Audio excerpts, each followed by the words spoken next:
ಬಿಹಾರದಲ್ಲಿ ಹೊಸದಾಗಿ ಬಿಡುಗಡೆಯಾದ ಮತದಾರರ ಪಟ್ಟಿಯ ಕರಡು ಪ್ರತಿಯಲ್ಲಿ ತನ್ನ ಹೆಸರು ಕಾಣೆಯಾಗಿದೆ ಅಂತ ಹೇಳುವ ಮೂಲಕ ಆರ್ಜೆಡಿ ನಾಯಕ ತೇಜಸ್ವಿ ಯಾದವ್ ರಾಜಕೀಯ ವಿವಾದವನ್ನು ಸೃಷ್ಟಿ ಮಾಡಿಬಿಟ್ಟಿದ್ದಾರೆ. ಆದರೆ ಭಾರತೀಯ ಚುನಾವಣಾ ಆಯೋಗ ಅವರ ಹೇಳಿಕೆಯನ್ನು ತಳ್ಳಹಾಕಿದೆ. ತೇಜಸ್ವಿ ಯಾದವ್ ಅವರ ಹೆಸರನ್ನ ಸರಣಿ ಸಂಖ್ಯೆ 416ರಲ್ಲಿ ಪಟ್ಟಿ ಮಾಡಲಾಗಿದೆ ಅಂತ ದಾಖಲೆ ಸಮೇತ ದೃಢಪಡಿಸಿದ್ದಾರೆ.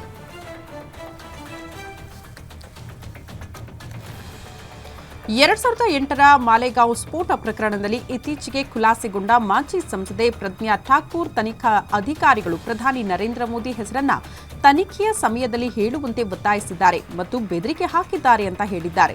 2008ರ ಮಾಲೆಗಾಂವ್ ಸ್ಫೋಟ ಪ್ರಕರಣದಲ್ಲಿ ವಿಶೇಷ ಎನ್ಐಎ ನ್ಯಾಯಾಲಯವು ಸಾಧ್ವಿ ಬಿಜೆಪಿ ಮಾಜಿ ಸಂಸದೆ ಪ್ರಜ್ಞಾರನ್ನ ಖುಲಾಸೆಗೊಳಿಸಿದೆ. ಅದಾದ ಕೆಲ ದಿನಗಳ ನಂತರ ಪ್ರಜ್ಞಾ ಠಾಕೂರ್ ಸ್ಫೋಟಕ ಹೇಳಿಕೆ ನೀಡಿದ್ದಾರೆ.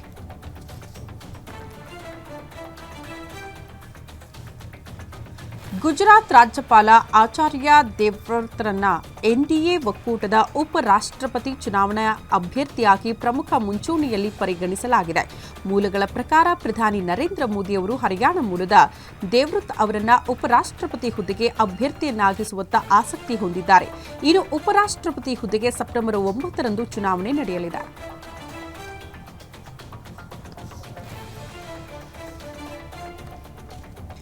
ಜಮ್ಮು ಕಾಶ್ಮೀರದ ಕುಲ್ಗಾಮ್ ಜಿಲ್ಲೆಯಲ್ಲಿ ನಡೀತಾ ಇರುವ ಭಯೋತ್ಪಾದನಾ ವಿರೋಧಿ ಕಾರ್ಯಾಚರಣೆಯಲ್ಲಿ ಉಗ್ರರನ್ನ ಹತ್ಯೆ ಮಾಡಲಾಗಿದೆ ಅಂತ ಅಧಿಕಾರಿಗಳು ಸ್ಪಷ್ಟಪಡಿಸಿದ್ದಾರೆ. ಕುಲ್ಗಾಮ್ ಜಿಲ್ಲೆಯ ಅಖಾಲ್ ಪ್ರದೇಶದಲ್ಲಿ ಭದ್ರತಾ ಪಡೆ ಮತ್ತು ಭಯೋತ್ಪಾದಕರ ನಡುವೆ ಗುಂಡಿನ ಚಕಮಕಿಯಾಗಿದೆ. ಭಯೋತ್ಪಾದಕರು ನಿಷೇಧಿತ ಲಷ್ಕರ್ ಎ ತೊಯ್ಬಾ ಒಂದು ಭಾಗವಾದ ದಿ ರೆಸಿಡೆನ್ಸ್ ಫ್ರಂಟ್ ಟಿಆರ್ಎಫ್ನ ಅವರಿಗೆ ಸೇರಿದವರು ಮತ್ತು ಇತ್ತೀಚಿನ ಪೆಹಲ್ಗಾಮ್ ದಾಳಿಗೆ ಸಂಬಂಧಪಟ್ಟವರು ಅಂತ ಅಧಿಕಾರಿಗಳು ತಿಳಿಸಿದ್ದಾರೆ.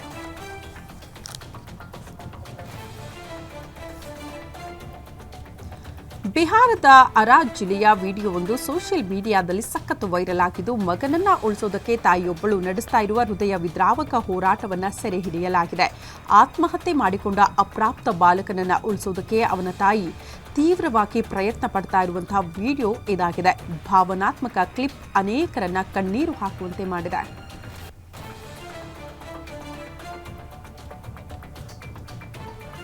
ಚಲಿಸುತ್ತಿದ್ದ ವಾಹನದಿಂದ 1 ವರ್ಷದ ಮಗು ಬಿದ್ದ ಘಟನೆ ತಮಿಳುನಾಡಿನ ವಿರುಧನಗರದ ಜಿಲ್ಲೆಯ ಶ್ರೀವಿಲ್ಲಿಪುತ್ತೂರ್ ಬಳಿ ನಡೆದಿದೆ. ಮೀನಾಕ್ಷಿಪುರಂ ಜಂಕ್ಷನ್ ಬಳಿ ಚಾಲಕ ಹಠಾತ್ ಬ್ರೇಕ್ ಹಾಕಿದಾಗ ತಾಯಿ ಮಗುವನ್ನು ಹೊತ್ತುಕೊಂಡು ಮುಂಭಾಗದ ಮೆಟ್ಟಿಲುಗಳ ಮೂಲಕ ಜಾರಿ ಬಿದ್ದಿದ್ದಾಳೆ ಅಂತ ವರದಿಯಾಗಿದೆ.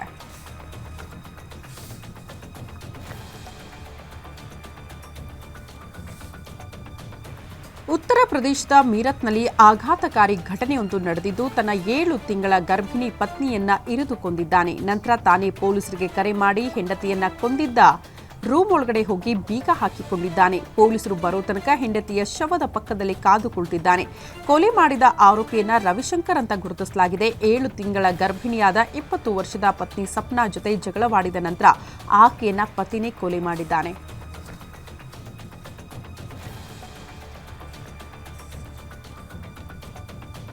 ಬೀದಿ ಬದಿ ಆಹಾರ ಸುರಕ್ಷಿತವಲ್ಲ, ಕಳಪೆ ಸಾಮಗ್ರಿಗಳಿಂದ ತಯಾರಿಸಲಾಗುತ್ತೆ ಅನ್ನೋ ಆರೋಪಗಳು ಬಹಳ ದಿನದಿಂದಲೂ ಕೂಡ ಕೇಳೋದಕ್ಕೆ ಸಿಗ್ತಾ ಇದೆ.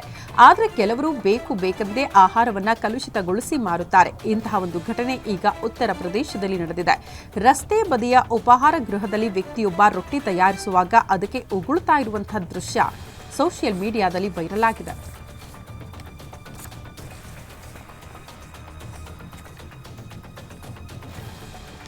ಉತ್ತರ ಪ್ರದೇಶದ ಗಾಜಿಯಾಬಾದ್ನಿಂದ ವಿಚಿತ್ರ ಘಟನೆಯೊಂದು ಬೆಳಕಿಗೆ ಬಂದಿದ್ದು, ಕಳ್ಳರು ಚರಂಡಿಗೆ ಮುಚ್ಚಿದ್ದ ಕಬ್ಬಿಣದ ಮುಚ್ಚಳವನ್ನು ಕದ್ದಿದ್ದಾರೆ. ಈ ಘಟನೆ ಆ ಪ್ರದೇಶದಲ್ಲಿ ಅಳವಡಿಸಲಾದ ಸಿಸಿಟಿವಿಯಲ್ಲಿ ಸೆರೆಯಾಗಿದೆ. ಈ ವಿಡಿಯೋ ಸೋಷಿಯಲ್ ಮೀಡಿಯಾದಲ್ಲಿ ವೈರಲ್ ಆಗಿದೆ. ಇಬ್ಬರು ವ್ಯಕ್ತಿಗಳು ಚರಂಡಿಯ ಮುಚ್ಚಳವನ್ನು ಎತ್ತುತ್ತಿರುವುದು ಕಾಣಬಹುದು. ಅಷ್ಟರಲ್ಲಿ ಮತ್ತೊಬ್ಬ ವ್ಯಕ್ತಿ ಈ ರಿಕ್ಷಾದಲ್ಲಿ ಬಂದ. ಇಬ್ಬರು ಕಳ್ಳರು ಕಬ್ಬಿಣದ ಮುಚ್ಚಳವನ್ನು ರಿಕ್ಷಾಕ್ಕೆ ತುಂಬಿಕೊಂಡು ಸ್ಥಳದಿಂದ ಪರಾರಿಯಾಗಿದ್ದಾರೆ.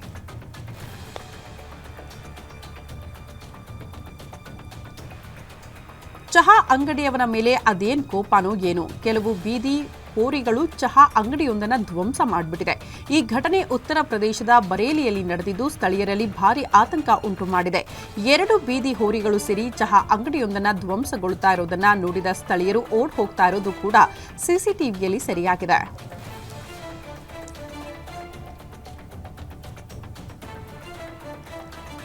ಛತ್ತೀಸ್ಗಢದ ಕಾಂಕೇರ್ ಜಿಲ್ಲೆಯಲ್ಲಿ ನಡೆದ ಆಘಾತಕಾರಿ ಘಟನೆಯೊಂದು ವಿಡಿಯೋ ಪ್ರಾಣಿ ಕ್ರೌರ್ಯದ ವಿರುದ್ಧ ಆಕ್ರೋಶ ಹುಟ್ಟುಹಾಕಿದೆ. ಯುವಕನೊಬ್ಬ ದೊಡ್ಡ ಹೆಬ್ಬಾವನ್ನ ಬೈಕ್ಗೆ ಕಟ್ಟಿಕೊಂಡು ರಸ್ತೆಯಲ್ಲಿ ಎಳೆದುಕೊಂಡು ಹೋಗಿದ್ದಾನೆ. ಈ ಘಟನೆ ಸ್ಥಳೀಯವಾಗಿ ಚರ್ಚೆಗೆ ಗ್ರಾಸವಾಗಿದ್ದು ಜನ ತೀವ್ರ ಆಕ್ಷೇಪ ವ್ಯಕ್ತಪಡಿಸಿದ್ದಾರೆ.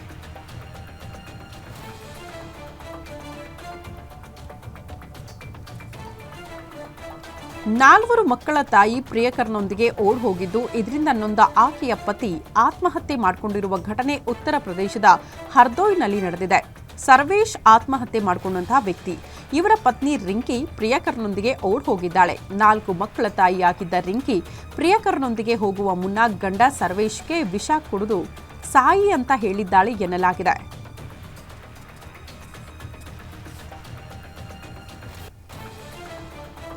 ಭಾರೀ ಮಳೆಯ ನಂತರ ವಾರಣಾಸಿಯಲ್ಲಿ ಗಂಗಾ ನದಿಯ ನೀರಿನ ಮಟ್ಟವು ಅಪಾಯದ ಮೀರಿ ಹರಿತಾ ಇದೆ. ಇದು ವಾರಣಾಸಿಯಲ್ಲಿ ಪ್ರವಾಹದಂತಹ ಪರಿಸ್ಥಿತಿಗೆ ಕಾರಣವಾಗಿದೆ. ಕಾಶಿಯ ಎಲ್ಲ 84 ಘಾಟ್ಗಳು ಈಗ ಮುಳುಗೋಗಿದೆ. ಇದು ದೈನಂದಿನ ಜೀವನ ಮತ್ತು ಧಾರ್ಮಿಕ ಆಚರಣೆಗಳಿಗೆ ಪ್ರಮುಖ ಅಡ್ಡಿಗಳನ್ನು ಉಂಟು ಮಾಡುತ್ತಿದೆ.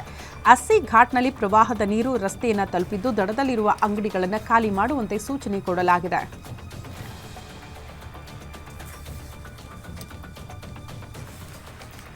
ಹಿಮಾಚಲ ಪ್ರದೇಶದಲ್ಲಿ ಸುರಿತಾ ಇರುವ ಭಾರೀ ಮಳೆ ಮಹಾ ಅವಾಂತರವನ್ನೇ ಸೃಷ್ಟಿ ಮಾಡಿದ್ದು ಪ್ರವಾಹದ ರಭಸದ ಹೊಡೆತಕ್ಕೆ ಡ್ಯಾಂ ಒಂದು ಕುಸಿದು ಬಿದ್ದಿದೆ.